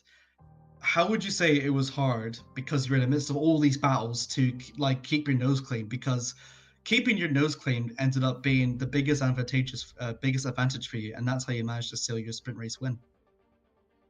Yeah, it was very difficult in the sprint race to keep it clean, but I just stayed a bit back, didn't get too close to cars ahead, and made sure that if they made mistakes I could get around. And then I just started pushing. I had to be careful of track limits. Got very close in the end, so I was definitely not full pace, but just managed it to the end, and it was quite nice. Had a lot bit about talk before with it was turn 6 that we've mentioned, that as well as turn 11. Your nearest rivals had mistakes coming out for those turns, and you ended up picking up the pieces. Would you say it's your consistency as well throughout that sprint race managed to help you seal the win? Yeah, the consistency definitely helped, and having spent a lot of time in practice making sure I knew what a safe line through turn 6 and 11 and 12 would be, so that during the race, if I was ever in a situation like I was now, I could drive the safe lines and still be decently quick. without having to risk making mistakes or spinning or crashing or whatever. Okay.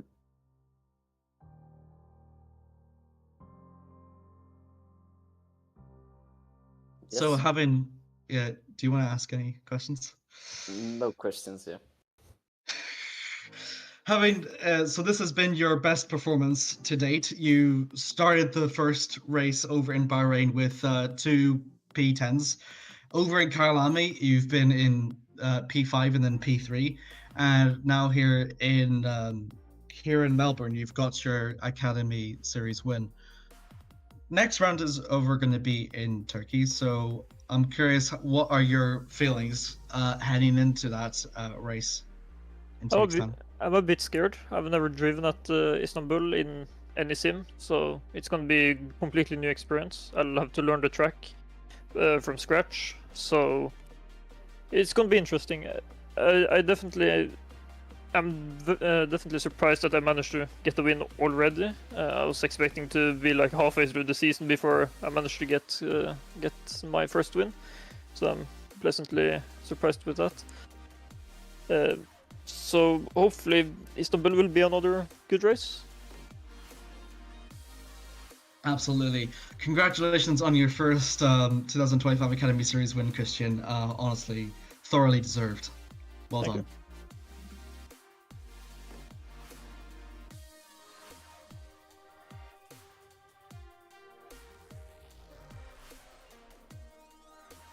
Slowly we're going to be able to, I think, who do you want to interview next, would you say, Kert?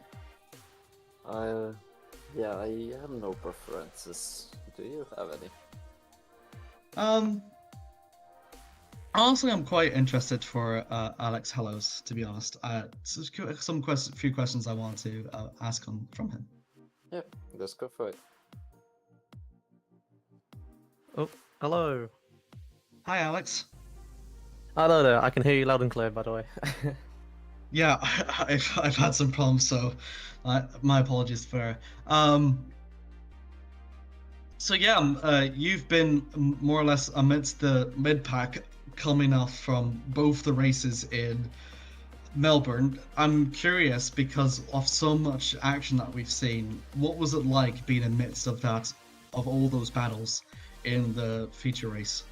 Absolutely. Well, in two words, absolutely crazy. There was a lot of how do I say this family-friendly way, a lot of stuff going on, and it was, I did bump once or twice, but I managed to, the car was still fine. I didn't have to pit in to repair it, anything. There was a moment, however, like literally start of the race, like even before turn 1, I got sideswiped. I think it was Adrian Senior, and I got damaged, and my wheel wasn't straight throughout the entire race. But I just kept saying to myself, as long as the front wing's still there, the rear wing's still there, I'm still good to go. So it was an absolute mania. It was very stressing, very stressful. Unfortunately for you, in the sprint race, you've had early retirement in, I think it was lap 4, if I'm not mistaken. Yep. Yeah. What was your feelings amidst from that retirement? I'd say from that point, I think I kind of leaped into the air, and I was like, I should have seen it coming. A lot of people did. I've been told by some of my mates they saw it coming as well, and that's pretty unfortunate. I thought, after recovering from it, I was like, oh yep, I got this, but then I hit another bump off track, and I was like, no, it's gone. So I don't know what happened, but in that second jump, I guess Melbourne off track is a little rougher than I thought it would be, and I think I lost my front wing. I was like, I was kind of tired from that point, mentally and physically. So I got a long day of work tomorrow, and I was like, I think I'm gonna play it safe and just retire the car, and just take it easy for the night, as well as do this interview, of course. So Yeah, 100%, I must say. With another appearance for the Academy Series, how are you looking forward to the other races ahead for the championship? What championship would you say? what, like other than the Academy or the circuits? Well, the Academy, just to say. Oh, the I know Academy. it's not the championship, but I know it's not the championship. I know. I was gonna say other championships, then yeah, this one's good to go. Not because I commentate on it, but it's good. But anyways, Academy. I'd say it has a vibrant of circuits coming up. I'm sure, well, despite it early on the website, there's only 6 circuits. I'm guessing there'll be more later on during the year.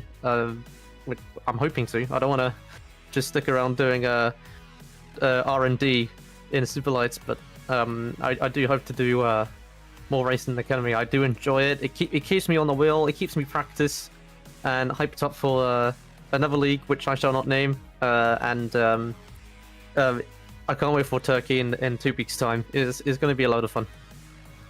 As a commentator or as a driver? I'd say as a driver. I'm pulling you like the answer is both. Yeah, the answer is both. Congratulations, though, Alex. You did really well for your P12. Unfortunate for your retirement, but here's for you coming back stronger for Istanbul. Got my hopes. Yeah, I gotta work twice as hard for this one. So thank you very much. No worries. Take care.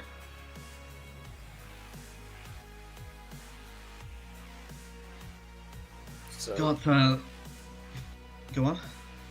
should we take Lorenzo as well? Another Lorenzo. Yeah, I'll happily take. I can happily take Lorenzo as well. Yeah. I'm very happy with that. Sure. Hey, Lorenzo. Oh, hello. Jump scare. Yeah, it's fine. No worries. It's been an absolutely chaotic race, I must say, from us at the commentary booth. But I'm sure you've got a lot to say, given from your retirement over in the feature race and P17 in the sprint race. It was certainly very chaotic over for your end. No, yeah, I do have quite a lot to say, but most of the stuff that I do want to say is probably better kept off air, so I'll just keep it simple. Race 1, I got unlucky there at the pile-up on the back straight.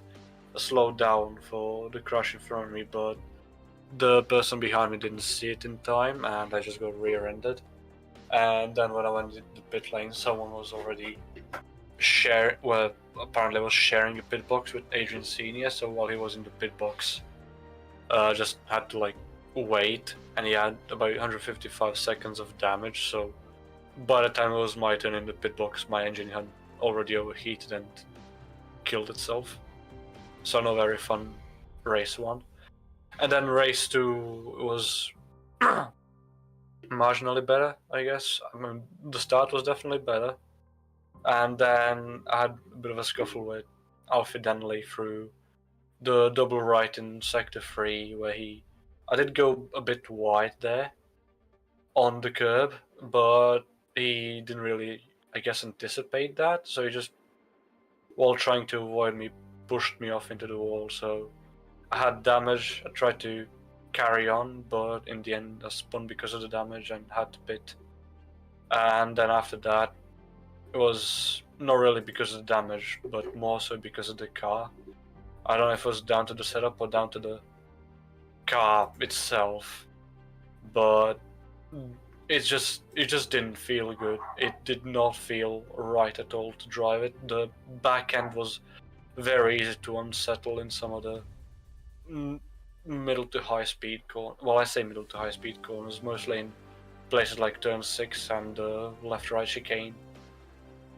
But yeah, the car did not sit right with me today, which, I mean, my practice was basically qualifying because I didn't expect to drive today.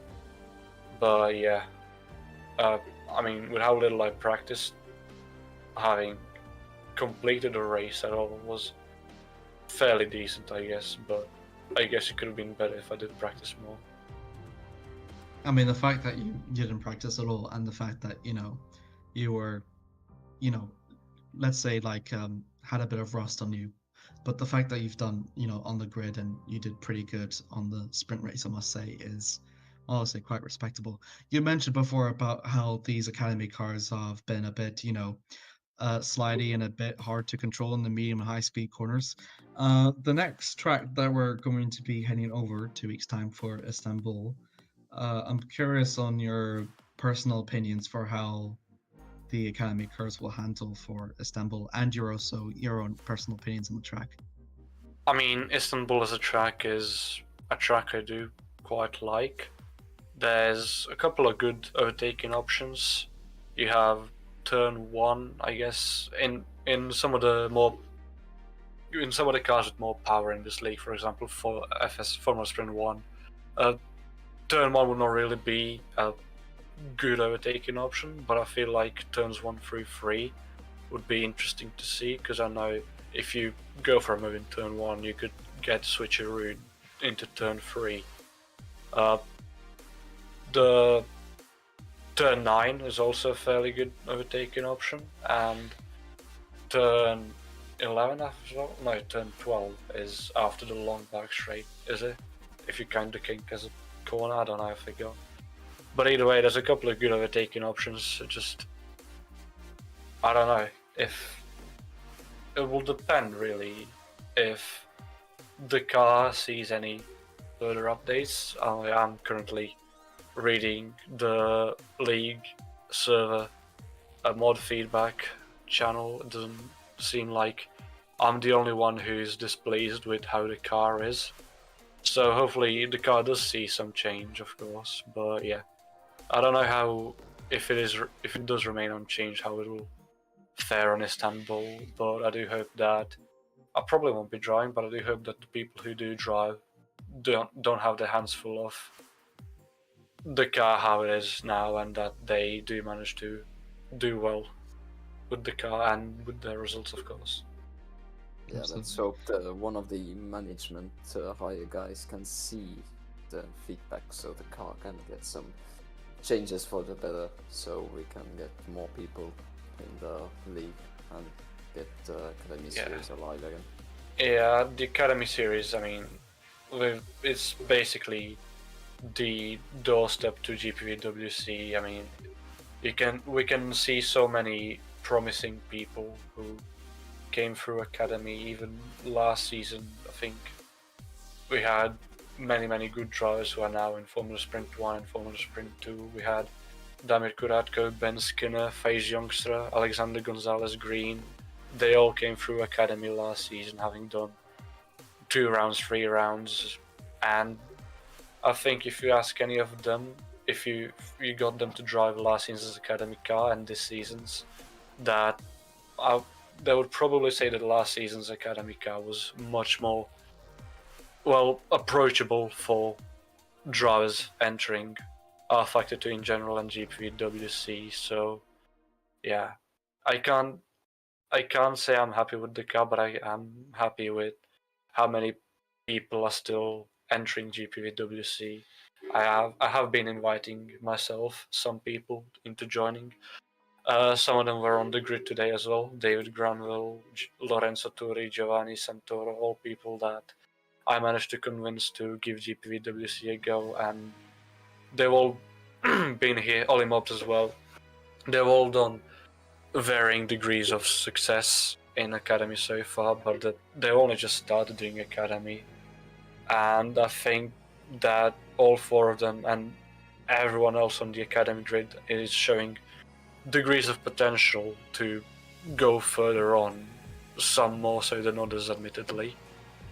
I'll start myself saying I'll probably have the least, but yeah, to have them driving a car that most people are displeased with as basically the entrance to the league is not really good for the league, I would guess, because it just turns people away from the league. Absolutely. Well, thank you very much for your comments, Lorenzo. Fortunate for your performances, but here's for you to hope in the bad's back over in future races. Hope for the turn of fortunes for you. Thank you. All the best. Take care. Yourself as well.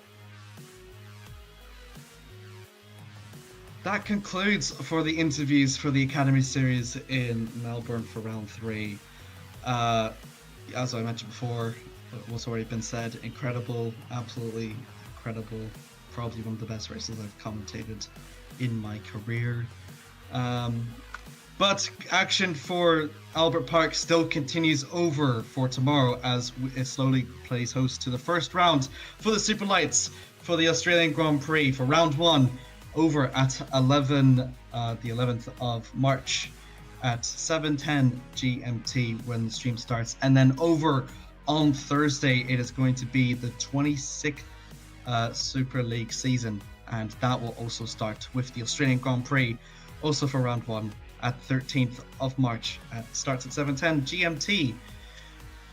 Anything else? 2 weeks time, we're going to be heading over as the Academy Series will host its first ever European round in Istanbul Park at the Turkish Grand Prix for what is going to be round number 4. Round number 4 of the series, and the calendar will slowly expand upon that. But other than that, absolutely fantastic racing, I must say.